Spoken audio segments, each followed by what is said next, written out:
What's going on, guys? Welcome back to the channel. Today we're working on our 2022 Skidoo 850 factory turbo sled. So if you guys didn't see when I introduced this thing to the channel, we have a big list of upgrades we're going to be doing. This is that video. So we might bring it up, we'll see how it goes, but we have all kinds of crap to put on. Today we're starting with the bumper. So don't get me wrong, factory do bumpers, these guys, they work great. I had one on my turbo, or my silvers, never had an issue with it, never kinked it. On my dad's though, this 175, and this is a 19 non-turbo sled, we actually have a Road Concepts bumper that we put on this thing, because if you guys remember my old turbo, it broke down a lot. Kind of weird that I upgraded, eh? But yeah, pulling my other sled out, we ended up bending it. You know, it's just not a strong bumper. So this is kind of what this one's going to look like, but it's also a Road Concept. This is the new one. So to get your bumper off, you go in from the inside. There's 10 bolts. Super easy to get at. You can do it with the sled sitting like this. They're little Torx. They look like that. It's a T27. Super easy to do. Super easy to get to this point and get it off, right? So in this video, there's going to be a little bit of dicking around. When I ordered my bumper, they did not have the new style in the 146 tunnel or the 154 expert. So this bumper, if we line it up right there, it's too long. I bought it that way because if you guys remember my old sled, that's what I actually bought this bumper for. And that was a 165 that we did the tunnel chop on. We cut 10 inches out of it. So I bought this bumper for that sled. When I bought the bumper, that was last November or October I ordered it. Whatever, it took a while. Things happen, I ended up buying this sled, so now we're going to modify it. But don't worry, it's going to be super easy. So, luckily the front 3 holes actually line up. After that, yeah, we'll be on our own. So we're going to have to mock this up, line up the holes, figure out where we're going to drill. At the back, it'll actually kind of work out good. So we'll have to drill a couple extra holes into the tunnel. And then we're also going to have to drill the back side of this. And then I'll mark it, we'll cut it. And if you guys look at how my dad's ends, see how it's notched here? I'm actually going to take this on mine. I want the full side support all the way to the back. Maybe we'll notch it out for this. I don't know yet. But I want as much support all the way to the back as we can. Make it look good. So there's a little bit of trimming I gotta do, of course. So let's get to work. Maybe I will have to notch it. Whatever, I don't know. We'll see. Here's the first look of this thing. Check that out. This is a 3-piece. So of course you have your sides, so one on each side, and then you have the bumper. This thing is super sturdy. I say rivet the grab handle on. Didn't work, we actually had it break off. You want to use bolts. Use bolts. If the supplied bolts work, use those. If not, get bolts and actually use those to secure the handle onto this bumper. The rivets will end up shearing off unless you use a very high grade stainless steel rivet, but that I don't know if it'll work. The aluminum rivets that I used that you see in this video snap. Yes, this is modified, so if you buy, I think they have them out now, the 146 or the 154 expert bumpers. That's how they're listed on the website if you're looking for them. They'll show up, they'll fit perfect. This one we modified a bunch of stuff. Had to make it work. Had a few things that I had to do, but oh, it looks so sweet. So I mounted the sides, and I had the rear kind of just mocked up in full, and then of course mounted them. These 3 holes actually lined up, and then we mounted it. I drilled these top holes, and then of course we mounted the sides, marked them, cut them, and yeah, there's a little bit of stuff that I gotta shave, clean up. I don't have my die grinder at home tonight, but I'll get that and I'll make this all nice and smooth, kind of work this and then do the corner here a little bit better. I was trying to mimic this off of kind of how my dad's looks. Now theirs, it comes right down, then it's just hard. So I might actually end up tapering these quite a bit, I don't know, but so far I love the look of it. Oh, it looks so good and it's so strong. So if we ever have to tow something, man, that's mainly why we got rid of this. Of course, I think I said that already. But yeah, we did that. I threw this on. I don't know if I did a video before, but I did have this on the Teal Turbo. It's pretty sweet. It's super simple. Of course, this rubber latch tends to break, so I just run a bungee cord over top to help hold it. Super simple. But look at this little tickle trunk. So I have this little nano, Nanook Nano box. It fits perfect. Of course, I got all my tools back here. Nice simple setup. It stays fairly dry, and of course, just my little screwdriver there. That's for doing our GoPros, but nice and simple. That's a good storage idea. And then you don't have to run a big bag. You can run just a jerry can or run another bag if you want. For me, I got a camera box ordered, so we'll have a jerry can camera box. Yeah, it's pretty simple because they don't come with a storage. We bought one. We have one to throw in. We are going to pop this out. So it's 2 bolts. Of course, your normal Torx bits. All you got to do to get this out, you just give her a good pry. So it pops in right here. These 2 little tabs. Just give that a good lift. And of course it pops in at the back. So what we got to do here. So we have this little guy here. So see how this is a little bit different? This is for the new glove box deal. So we're going to go ahead, we're going to set this in. We're going to transfer our gauge over, do a little bit of things. So I'm going to fit this all up, and then I'm going to get back to you guys here. Alright, so this is super easy to do. As you can see, I already put our Garmin GPS mount on this one. That's super simple, 4 holes. And then, yeah, your display, you just have these 4 screws. You pull this back little mount off. The gauge literally doesn't even pop in. It just sits there. And then you're able to switch it around.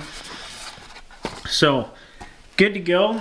One thing I did just try and do is I fitted the glove box. Only thing that so far I see, so it uses your front headlight mount. That's where the front of that bag actually mounts. Just if you need to access your headlights or pull the hood, you actually have to remove that to then get this apart. Not the easiest thing in the world. Yeah.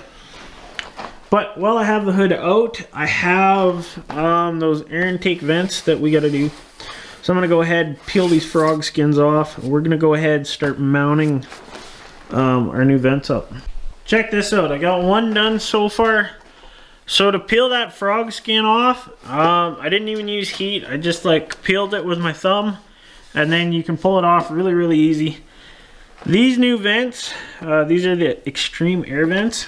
These actually fit really nice. So there's the first look.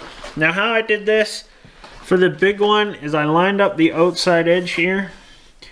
Start, drill your hole, put a rivet in, drill a hole, put a rivet in, so on and so forth to this part. You really don't have to worry about plastic going in because the drill bit pulls it out. I will give it a quick blow. Just clean that all out before I'm all finished, but so on and so forth. Like really nice, really easy to do. So we're gonna go ahead and pop these rivets once I get all of them kind of in. So when you buy these vents, the standard kit comes with the side, or like this one, and the top vent. You can also buy an extra vent. That's this guy. Of course there's no holes here.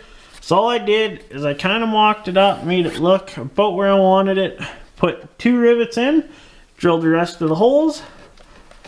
And now if we take this away, I had to drill some holes. So how I did this is I drilled 4 holes, and then I just took my little air saw and I cut them out. Now I'm going to go back in here. I'm going to try and clean this up a little bit more because I got, you know, stuff on the table here. I got some stuff on the table here.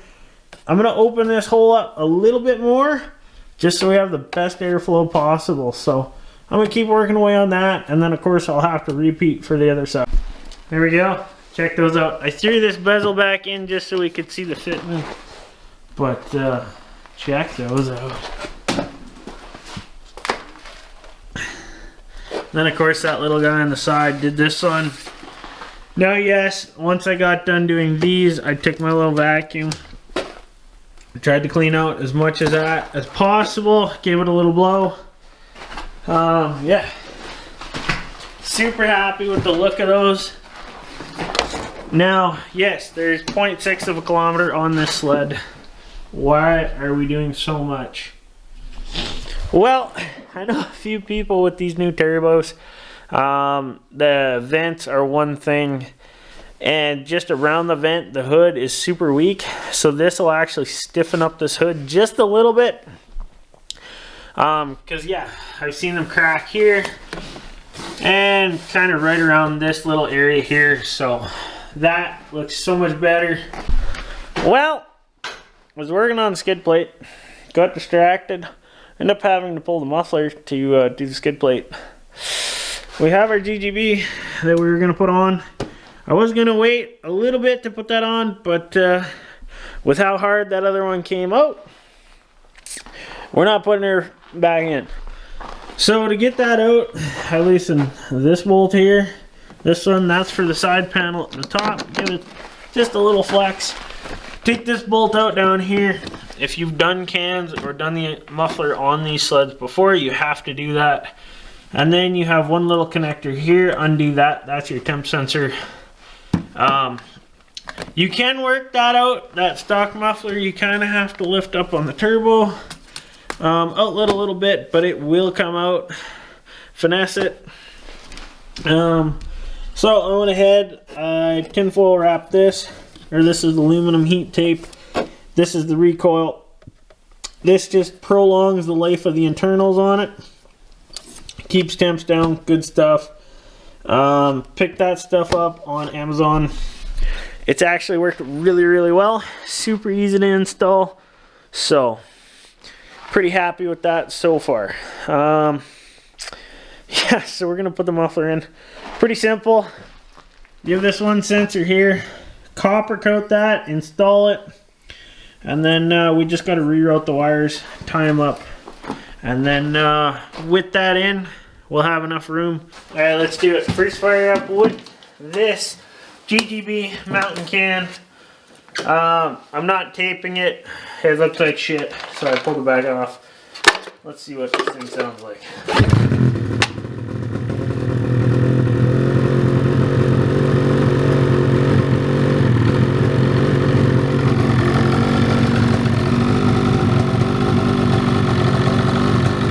Honestly, really reminds me how the turbo on my Silver sounded.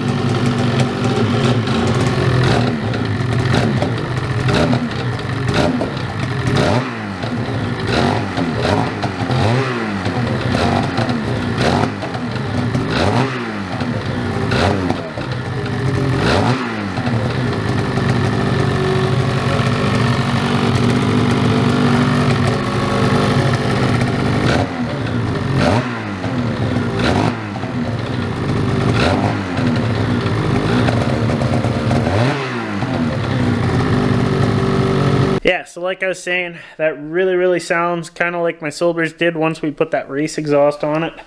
Nice crisp sound. Of course, we're not going to rev it up.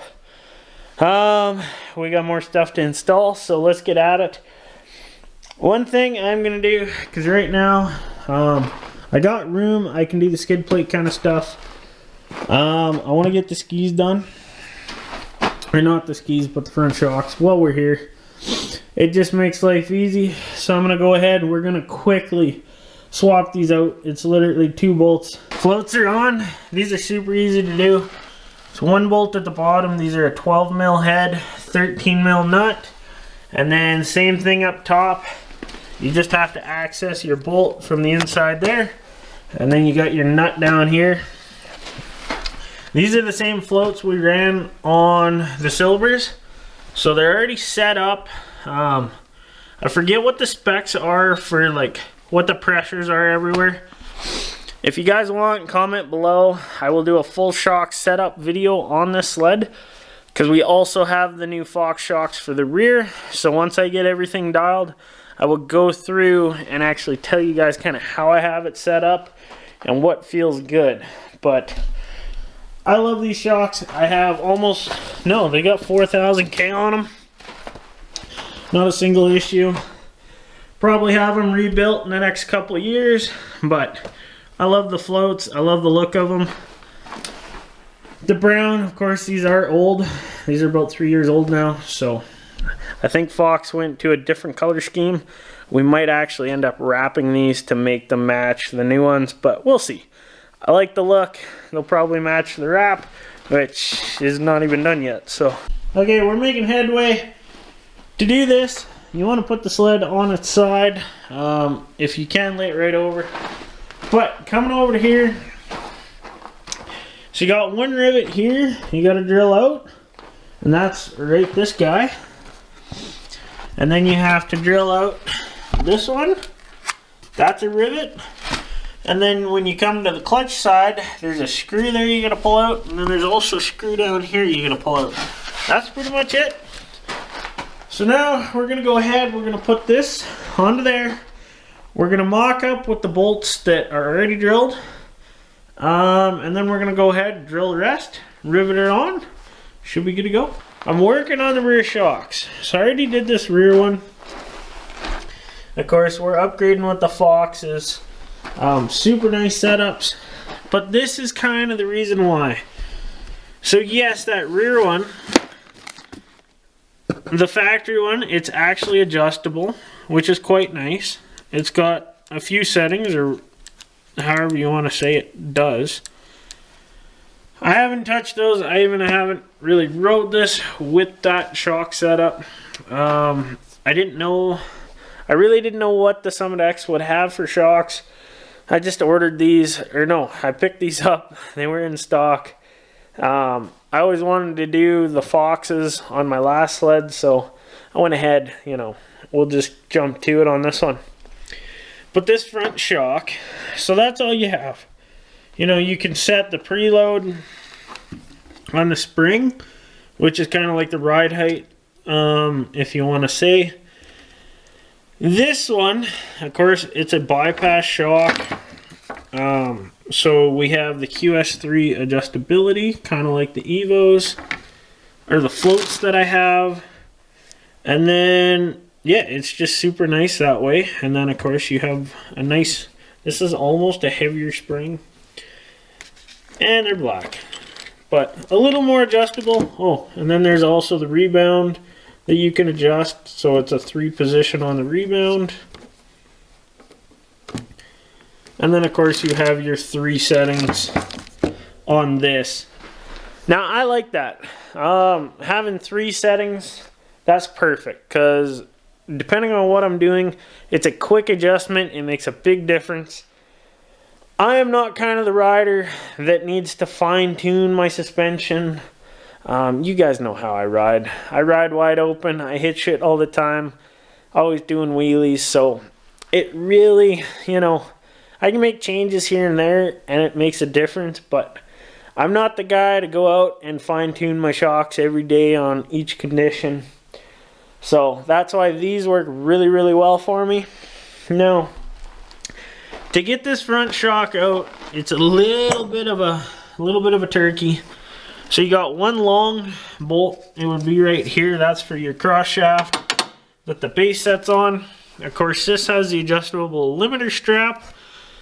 So there's a couple little things that go along with that. But what I found, if you loosen this, take this bolt out, then you have to loosen your top bolt, pull it right out, and then you can do the bottom, turn the shock, pull it out. To put it back in, it's just a reversal. It takes a little bit, but it's really, really easy to do. Alright guys, thanks for watching this video. Of course, sled is complete. I hope this video was good enough for you guys. I wish I could have gone into more detail on all the little installs and all that. With this build, I'm pressed for time, so I'm doing these in the evening. I work long days, and then I do this in the evening, so... and we're pressed for time. Like, sledding's coming up super, super quick. So I gotta have this thing ready to go. You guys will have amazing ride content. I promise I won't be wrenching and hopefully won't be working on this thing. So yeah, life will be good. Yeah. Thanks for watching this video. We'll see you next time.